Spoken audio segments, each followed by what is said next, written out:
La situation économique du Nigeria demeure fragile. C'est la conclusion à laquelle a abouti le Fonds monétaire international au thème d'une mission dans le pays. Selon son rapport, malgré le fait que le Nigeria soit sorti de la récession, son économie reste quelque peu vulnérable.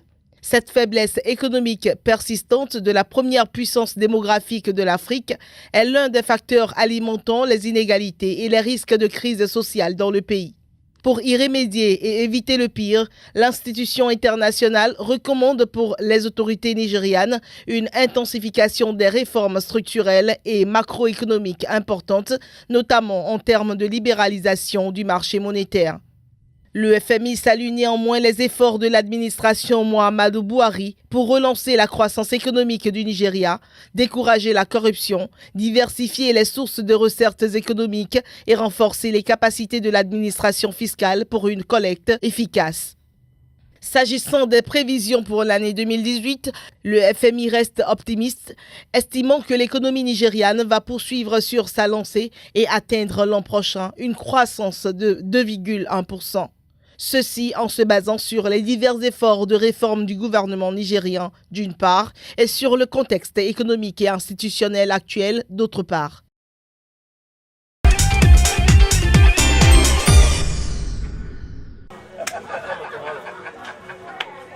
« 7,7% en hausse par rapport au budget de l'année 2017. Les représentants du peuple togolais au Parlement viennent de donner le quitus au gouvernement pour un montant d'environ 1 325 milliards de francs CFA en dépenses et en recettes pour 2018. Aucun besoin de financement additionnel n'est prévisible à cette loi de finances gestion 2018.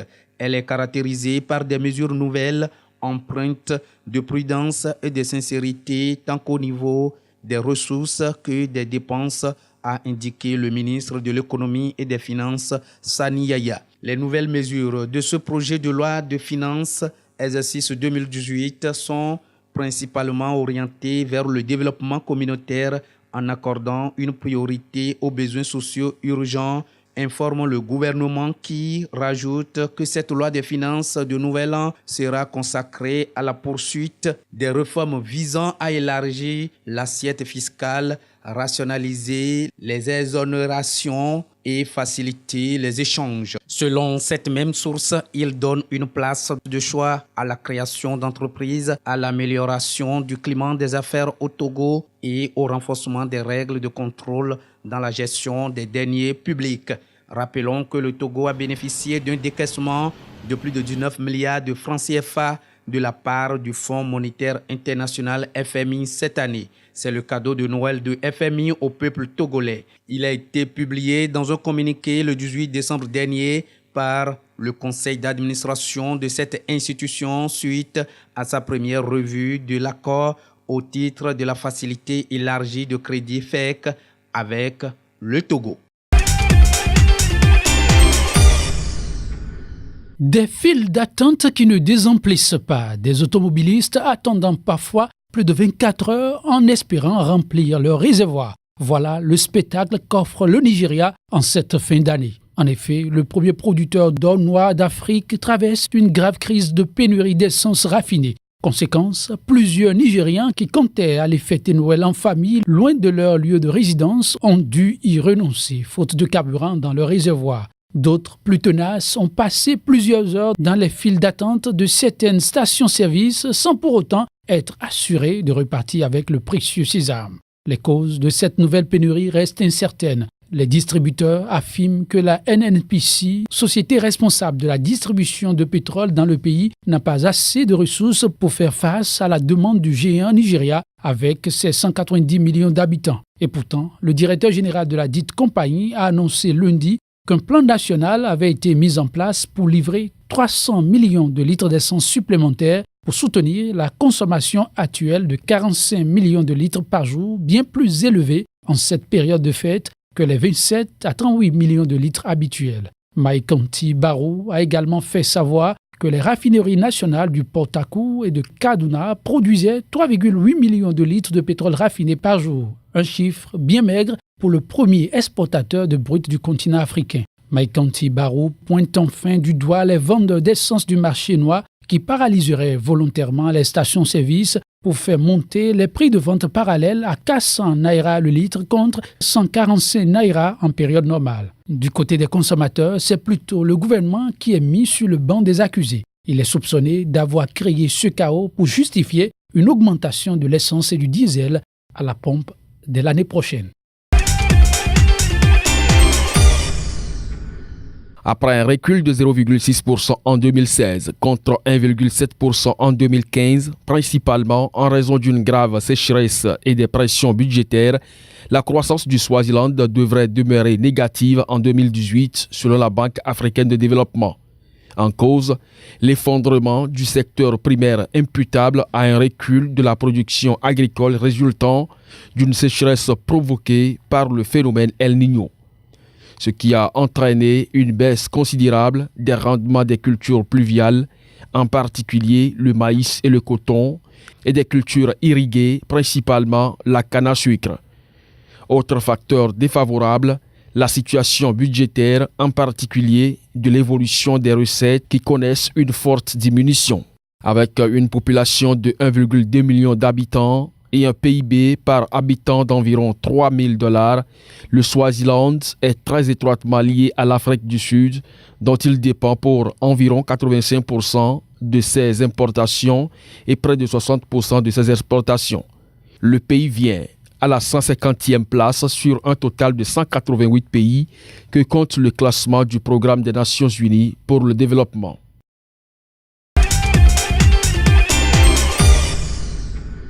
Grosse bouffée d'oxygène pour le Niger qui traverse en ce moment une conjoncture économique. Le pays a reçu de la part de l'Union européenne une enveloppe de plus de 45,975 millions d'euros, soit quelques 30,15 milliards de francs CFA.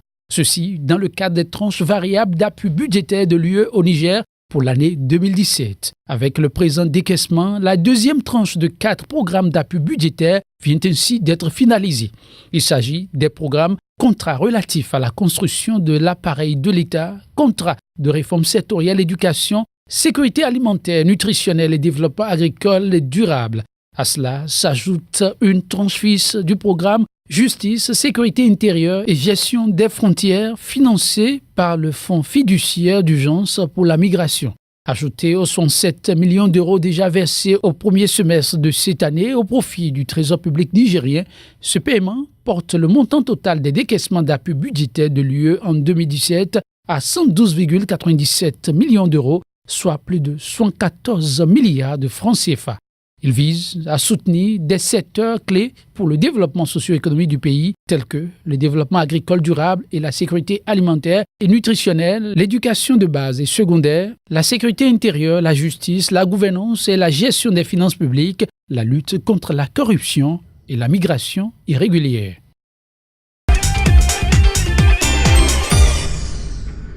L'année 2018 s'annonce négative pour plusieurs banques africaines. Selon l'agence de notation Moody's, les perspectives de 18 banques sur un total de 41 banques fait l'objet d'analyse verront leur bilan dans le rouge au cours de la nouvelle année. Ces banques se concentrent notamment en Tunisie et en Afrique du Sud.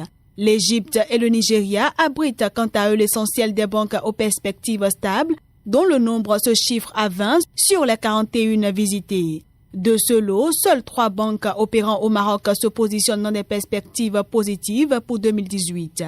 Selon l'agence Moody's, la rentabilité actuelle du secteur bancaire africain sera maintenue avec des rendements moyens sur les capitaux propres de 17% et des rendements sur l'ensemble des actifs de 2%. Ainsi, à l'exception de certains pays comme le Kenya où les taux d'intérêt sont plafonnés, le secteur bancaire africain devrait profiter d'une hausse des rendements sur les obligations et bons des trésors émis par les gouvernements. Les banques africaines devraient aussi tirer profit des investissements réalisés en vue d'étendre l'inclusion financière, et ceci dans un contexte chargé de défis et marqué entre autres par la hausse de l'endettement et des déficits fiscaux.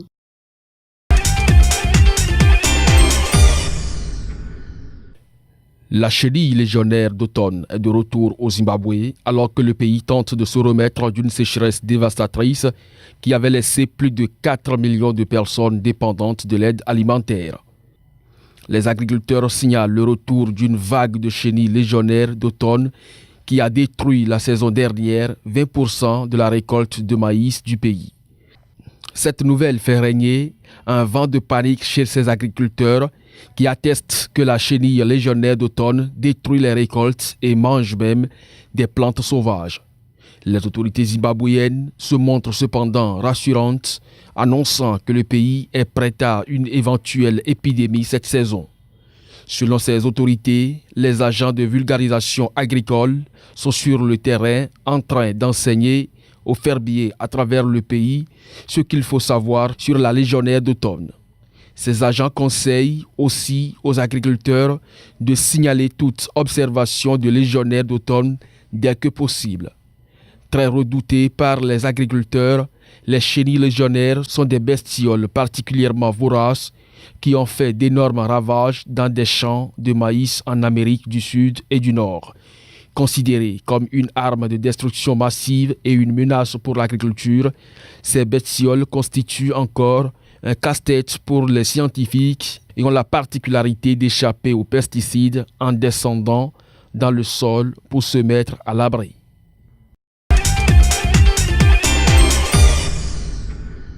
Le rang sud-africain reprend des couleurs après l'élection de Cyril Ramaphosa à la tête de l'ANC.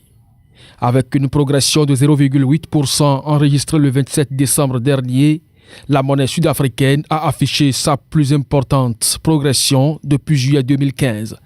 En effet, le rand s'est établi à 12,3 rands le dollar, soit à quelques centimes de son meilleur niveau enregistré le 27 mars dernier, veille du remaniement ayant emporté l'ancien ministre des Finances Pravin Gordhan. Depuis le 18 décembre dernier, date de l'élection de Ramaphosa à la tête du Congrès national africain, la monnaie sud-africaine a gagné quelques 6%. Ce bond est suscité par l'engagement pris par le nouvel homme fort de l'ANC de relancer l'économie en panne et d'éradiquer la corruption. La fuite d'informations au sujet de contacts entre le comité exécutif du parti et le président Zuma pour convaincre ce dernier de renoncer à terminer son mandat qui court jusqu'en 2019 aurait également eu un effet sur le rand selon certains experts. S'agissant du flux vers les actions et les obligations sud-africaines, ils ont pour leur part connu un net regain depuis l'élection de Ramaphosa. En témoignent les 516 millions de dollars d'obligations acquises par les acheteurs internationaux et un peu plus d'1 milliard de dollars d'actions achetées par des investisseurs étrangers au cours de la semaine dernière.